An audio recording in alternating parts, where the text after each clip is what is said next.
Welcome to the Exploring New England podcast with Ryan Zipp, where each week I will be talking about what makes this historic region such an amazing place to enjoy. From the scenic views to road trip ideas to where to grab the best eats and much more. Let's get going.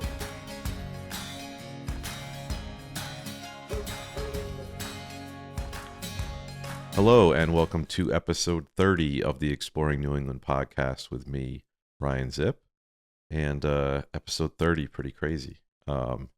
Again, I think I talked a little last week about how I really had no long-term plan for this podcast venture.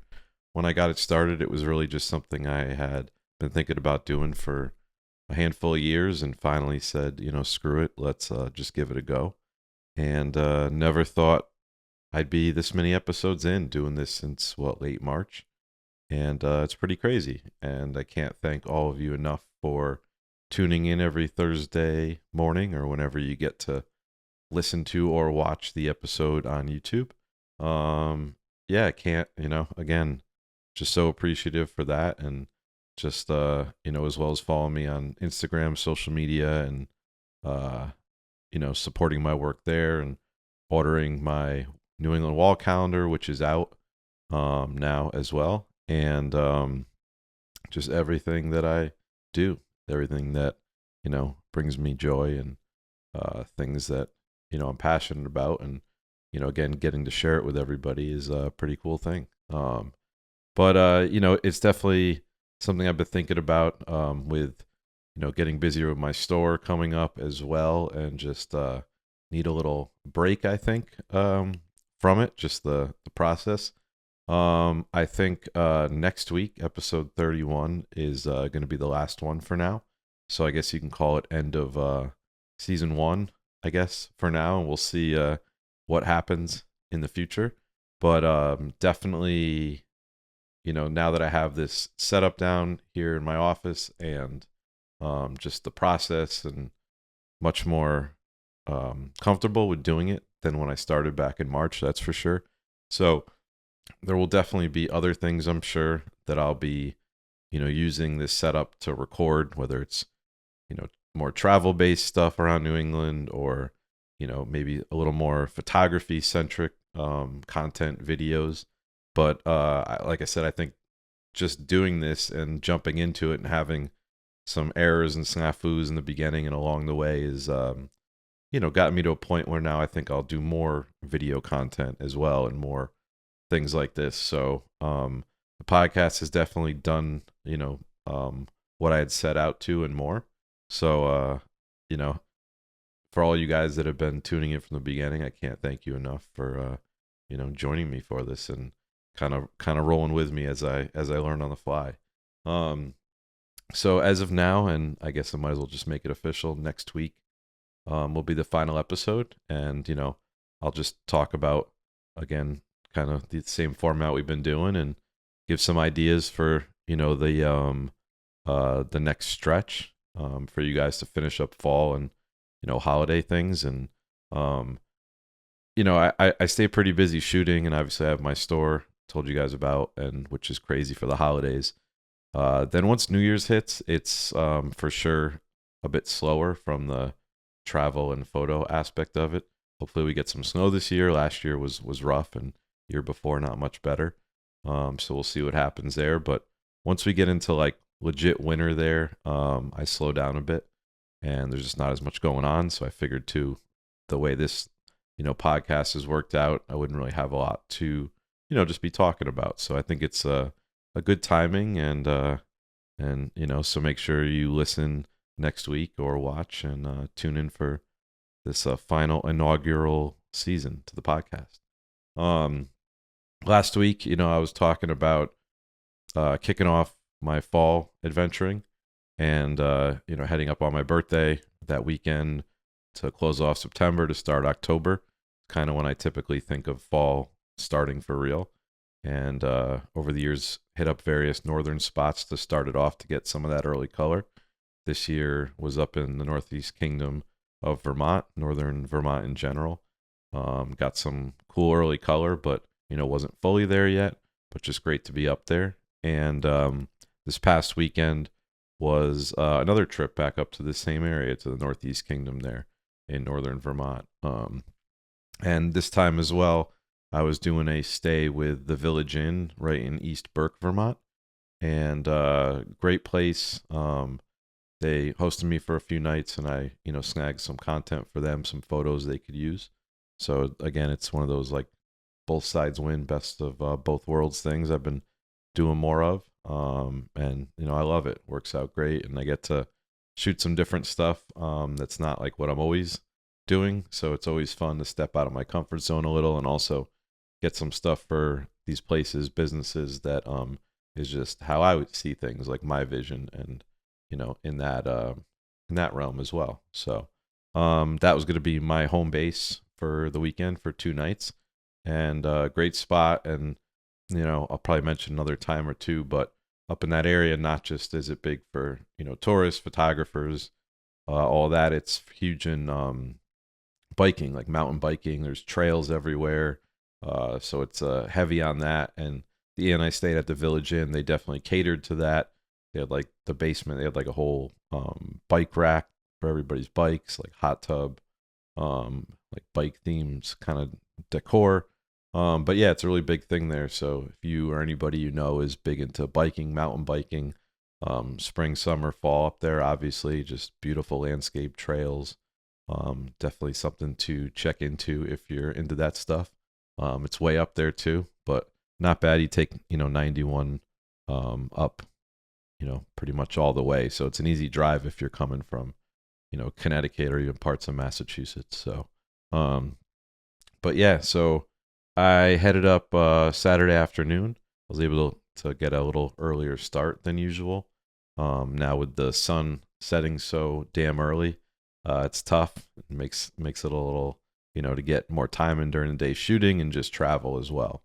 But I was able to get up there, check into the hotel, talk with one of the owners a little bit, just which was great to, see what they were looking for. Also, just getting the layout of the property, and if they had anything else in the area to kind of share with me. But I made it over to one of the nicest spots there. A lot of people go, and it's huge for the mountain biking, is Darling Hill Road, it's called. And just beautiful landscape on both sides. A few inns over there, farms, just views of the mountains.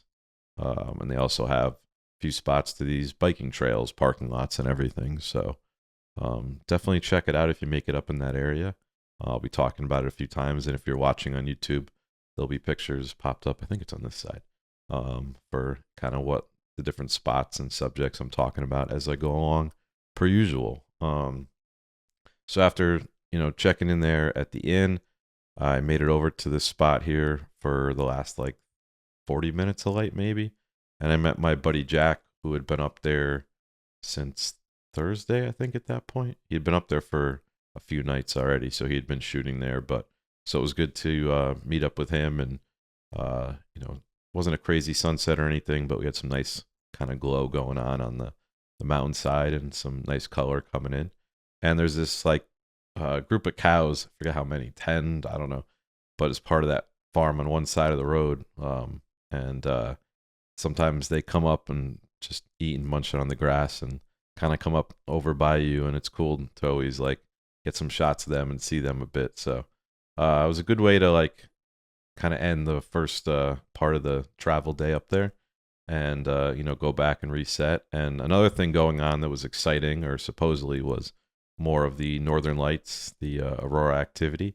So they kept saying this night, and it was projected, and then at first it was saying Saturday night might have the biggest activity. So made plans with Jack and our buddy Adam, who actually lives up in Vermont, so gets to shoot these beautiful scenes all the time. And also with all the aurora activity in the past 5-6 months, he's been able to get a lot of amazing shots. So we decided to go over and try at Lake Willoughby, and kind of not long after dark, we got over there and got positioned on the South Beach area facing north over that beautiful lake there. And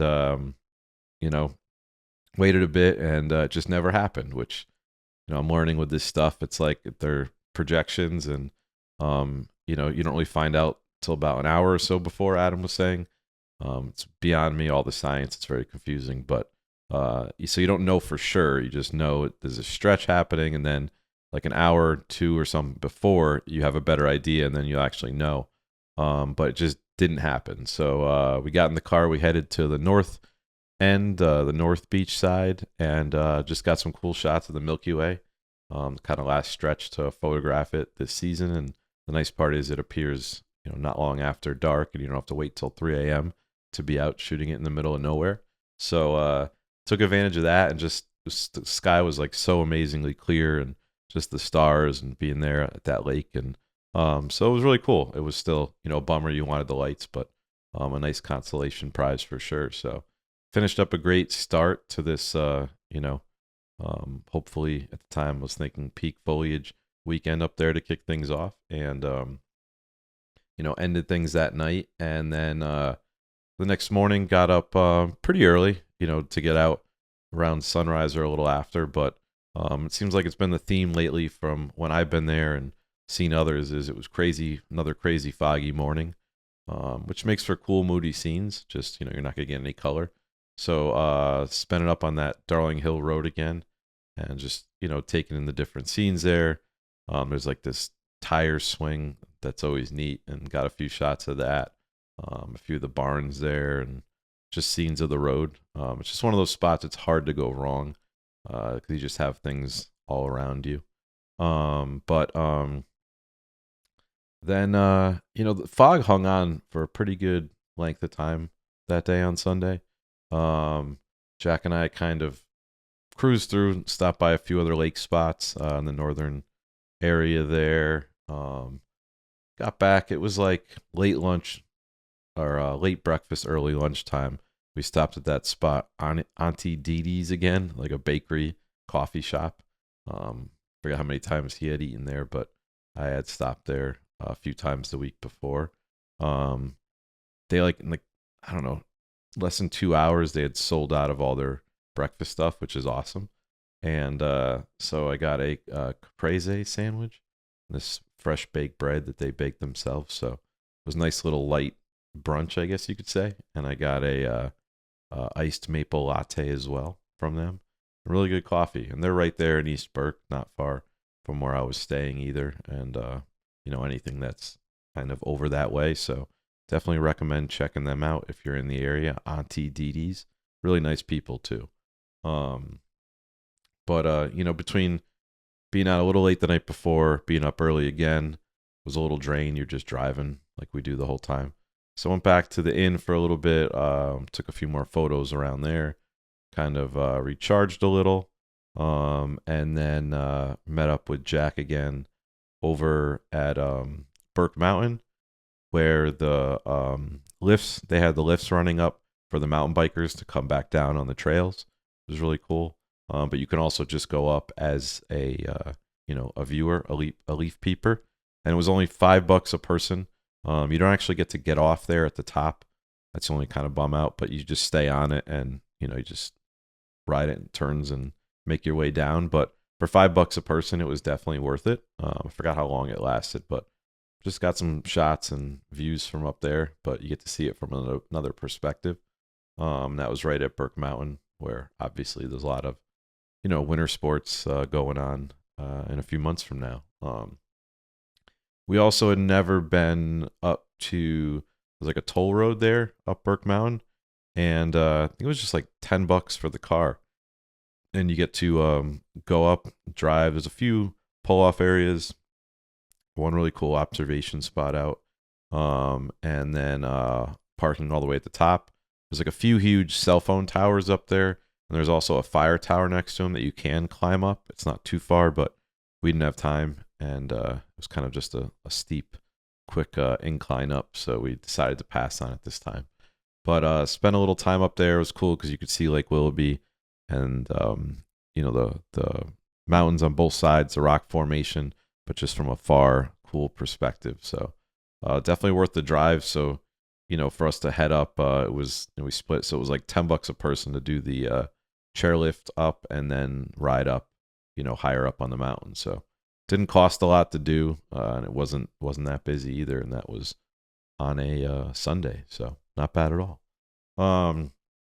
Then we were meeting up with a 3 other photographers back in down in that same back area, East Burke, and for sunset, and the cows came over again, and it cracked me up because there was one cow that came over near me, and they all had different numbers. They were all numbered, and then but a few had names, and this one was named Snowflake, and cow had this like really cool white markings on top of its head. So anytime I saw the cows the rest of the time, I would always like look for Snowflake.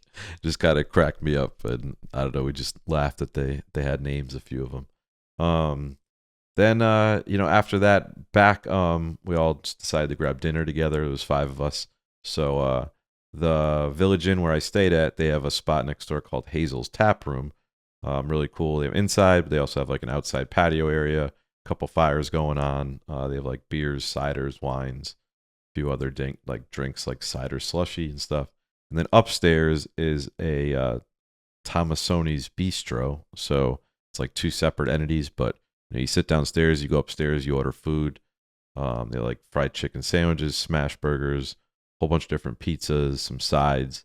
So you order that, and then they give you a buzzer, grab your food, and sit downstairs. So we thought it'd be perfect, and I was trying to get some shots for the inn as well of the bar area there for them.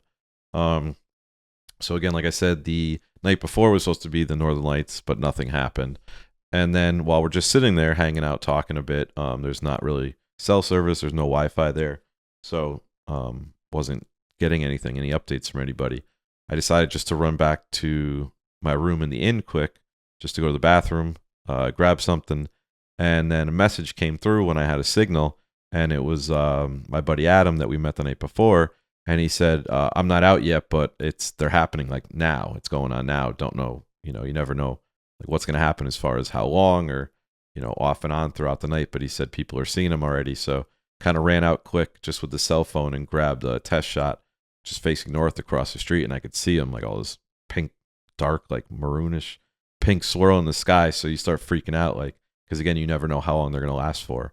So ran back in, and we had ordered food, and it was busy. So it was taking a while, but we didn't care because we just thought we were hanging out.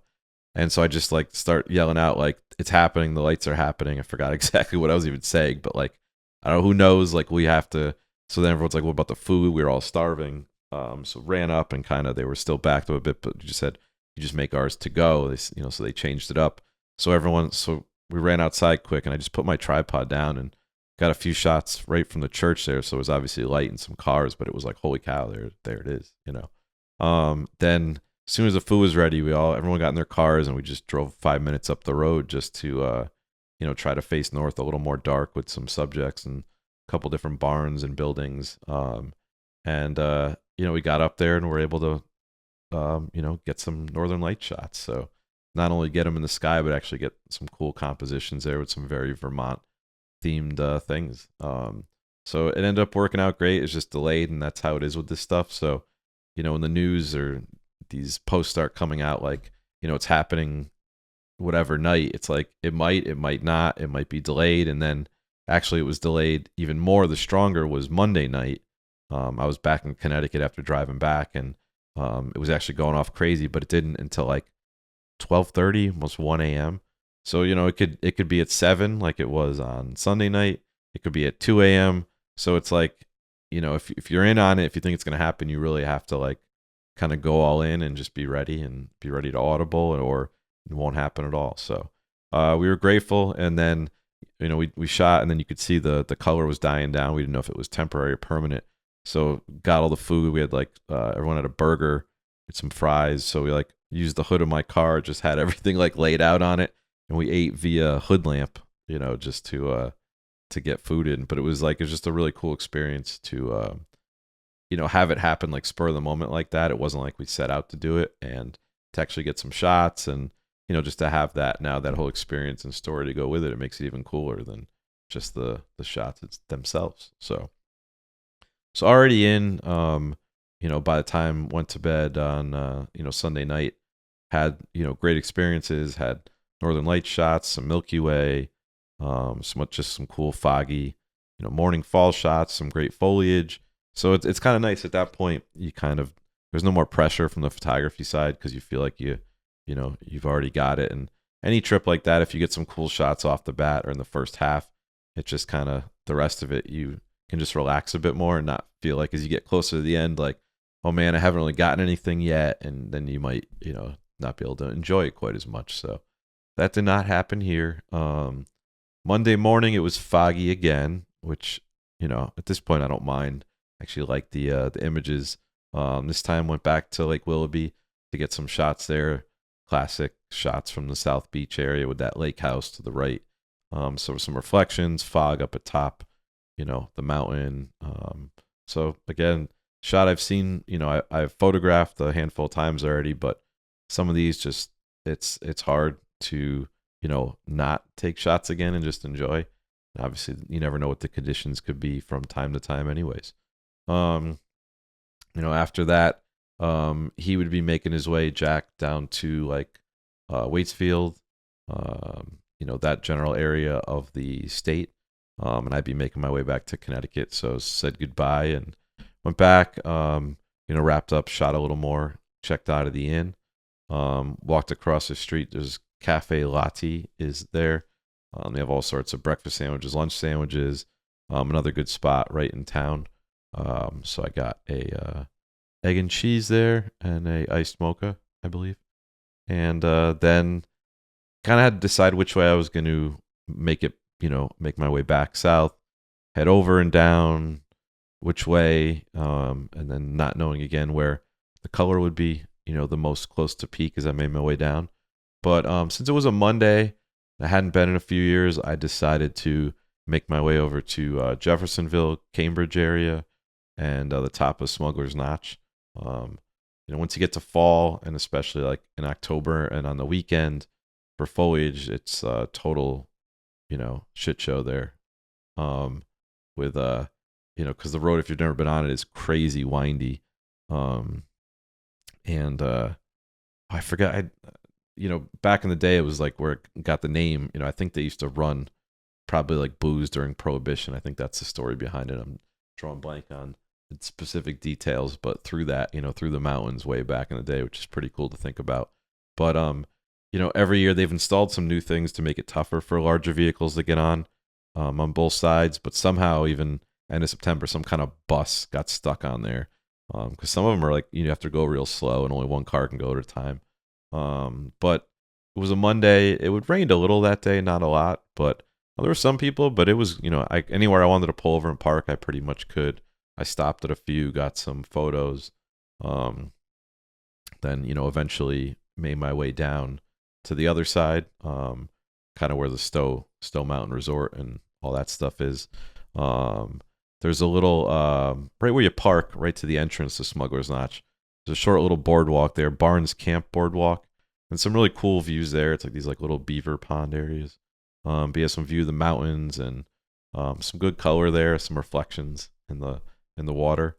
So I always like walking that. It's like only a few minute walk out, but definitely was worth it. I'm glad I kind of went over. I've shot there before, but again, it's been a few years. Then I pulled into the parking area, the parking lot for Stowe there, the mountain. And that you could do gondola ride up, I believe. I did it one winter, which was awesome. Went up top and had lunch up there and everything. It was freezing cold when you got off. It was wild. But I had grabbed a sandwich, so I just sat there looking up at Mount Mansfield, having my last lunch. And I ended up eating it right on the hood again, just like we did the night before. So I thought that was funny. But, again, just a great way to kind of start ending the day. Just it was still nice during the day and have amazing view as you have lunch. It's hard to beat it. Wasn't going to go near downtown Stowe. I knew that would be a cluster even on a Monday. It is during fall, so been there plenty. I'll go back again in the off season. So I kind of just did some back roads around. Went by one of my favorite barns there, Grandview Farm in Stowe.